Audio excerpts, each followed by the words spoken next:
Hi అండి అందరికీ. అందరు ఇలా ఉన్నారు, అందరు బాగుండాలని మనస్ఫూర్తిగా కోరుకుంటున్నాను. ఈరోజు వచ్చేసైతే కారం బూందీ ఎలా ప్రిపేర్ చేయాలో చూద్దాం. దానికి ఒక కప్పు శనగపిండి, 2 స్పూన్ల బియ్యం పిండి తీసుకున్నాం. అది మంచిగా జల్లించుకొని చిటికెడు వంట సోడా, రుచికి సరిపడా ఉప్పు వేసుకొని హీట్ చేసుకున్న ఆయిల్ వేసుకున్న. అవి వేసుకోవడం వల్ల బూందీ క్రిస్పీగా వస్తుంది. అదంతా మొత్తం ఉండలు లేకుండా కొన్ని కొన్ని వాటర్ యాడ్ చేసుకుంటూ కలుపుకోవాలా. ఉండలు లేకుండా కలుపుకోవాలా. పిండి ఎంత మంచిగా కలిస్తే బూందీ అంత పర్ఫెక్ట్గా వస్తుంది. మరీ లూజ్ కాకుండా మరీ టైట్ కాకుండా మంచి కలుపుకొని, చూసారా ఈ విధంగా వచ్చేటట్టు కలుపుకోవాలి.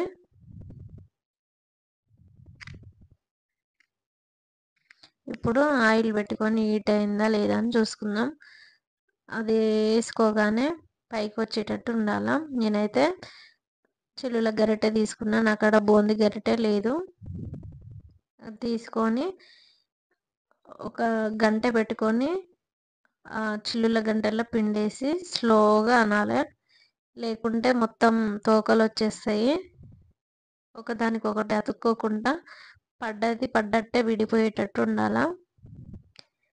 ఇప్పుడు మంచి గోల్డెన్ కలర్ వచ్చిందాక ఫ్రై చేసుకోవాలి. చూసారా దేనికి దానికి సపరేట్గా వచ్చింది. అలాగే మరింత పిండి వేసినా కానీ అన్నీ అంటుకుంటాయి, అప్పుడు బూందీ మంచిగా రాదు. సిమ్లో పెట్టద్దు, హైలో పెట్టుకొని వేసుకోవాలి. హైలో పెట్టి వేసుకోవడం వల్ల బూందీ అనేది మంచిగా క్రిస్పీగా ఒకదానికొకటి అంటుకోకుండా వస్తుంది.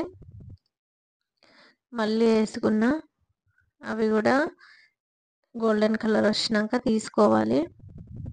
పిండి అట్లా గరిటెకి కింద ఉన్నప్పుడు అది తీసేసుకుని మళ్ళీ వేసుకోవాలి. అట్లనే వేసుకున్నాం అనుకో పిండితో పాటు మొత్తం ఉండలుగా పడుతుంది. కాబట్టి నేను ఎప్పటికప్పుడు తీసుకొని అట్లనే వేసుకోవాలి. మొత్తం వేసుకున్న తర్వాతకి అంతా ఒక దాంట్లో తీసుకొని ఇప్పుడు పల్లీలు ఆయిల్లో వేసుకొని అవి కూడా వేయించుకుందాం. మన వీడియోని కనుక ఎవరైనా ఫస్ట్ టైం చూసినట్టయితే లైక్ చేయండి, షేర్ చేయండి, సబ్స్క్రైబ్ చేసుకోండి. అవి కూడా ఫ్రై అయినాయి, అవి కూడా తీసి బూందీలో వేసుకొని ఇప్పుడు ఎల్లిపాయలు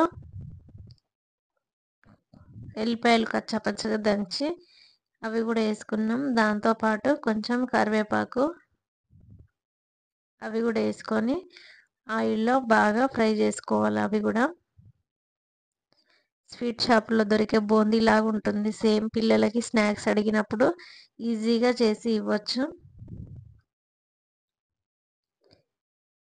అవి కూడా మంచిగా ఫ్రై అయినాయి, అవి కూడా తీసి బూందీలో వేసుకుందాం.